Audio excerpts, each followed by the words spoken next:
Ġimgħa wara qtil doppju f'Taslima, il-Pulizija arrestat dak li hu mifhum bħala s-suspettat ewlieni f'dan il-qtil l-Albaniż Daniel Muka. Muka ta' madwar 25 sena ġie arrestat f'operazzjoni kbira li saret mill-Pulizija f'dar abbandunata fi Pjazza Robert Sammut. Nifhmu li d-dar tintuża bħala bejta għall-kriminalità. L-operazzjoni tal-Pulizija bdiet għall-ħabta tas-1:15 ta' wara nofsinhar, meta l-Pulizija deru javviċinaw id-dar biex jiġi arrestat Muka. Hemmhekk ġew sparati xi tiri bil-Pulizija ssib il-kien wara xi karozzi fi triq. Din ix-xena drammatika inqabdet filmat.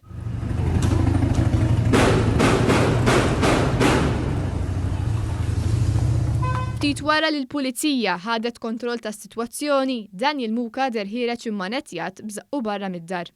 Il-Pulizija ħarġet ukoll boros li jistgħu jgħinuha fl-investigazzjonijiet. Min din id-dar ġiet elevata l-arma bil-Pulizija mhux teskludi li din hija l-istess arma li ntużat sabiex biha nqattlu it-tabib Dr. Christian Pandolfino u s-sieħeb tiegħu Ivor Maciejowski f'dar Lussuża f'Taslima.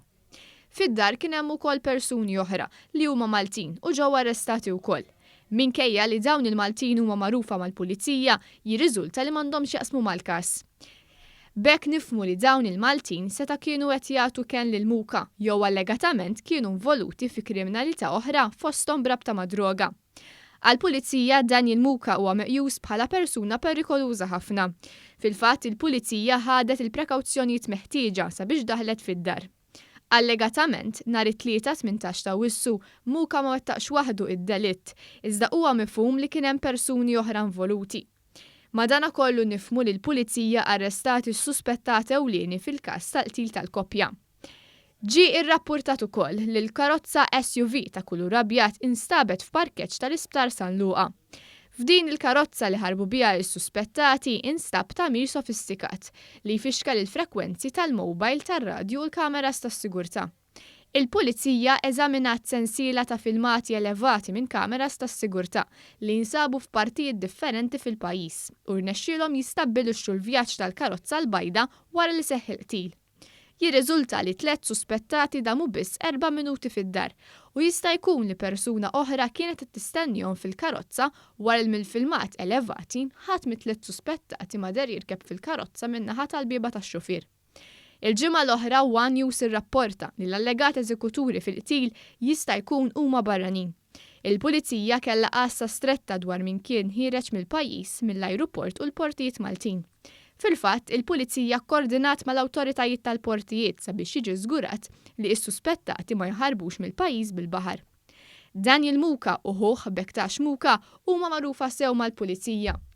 F'Ottubru ta' 3 snin ilu Daniel Muka kien ġie arrestat u tressa il-qorti fuq attentat ta' qtil ta' uffiċjal tal-Pulizija waqt hold-up minn ħanut tal-ġojellerija f'Tinja Point.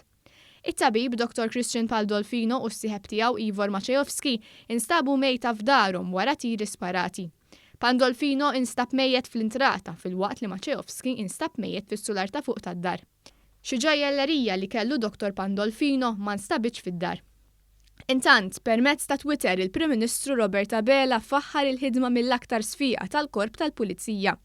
Fisser kif dan l-iżvilupp fil-każ tal-omiċidju doppju f'Taslima huwa xhieda ta' Korp tal-Pulizija mill-aktar effettiv u li fih jinkorpora uffiċjali li jistħoqilhom kull rispett għal xogħolhom. Min-naħa tiegħu il-Ministru għall-Intern Byron Camilleri sostna li kien f'kuntatt mal-Kummissarju tal-Pulizija sabiex jingrazzjah ta' din l-aħħar operazzjoni mill-Korp tal-Pulizija fejn fiha ġie arrestat is-suspettat ewlieni fl-omiċidju doppju. Huwa wiegħed li bħala Ministru se jibqa' jaħdem biex il-Pulizija jkollhom iktar riżorsi biex jinkisbu riżultati bħal dak tal-lum.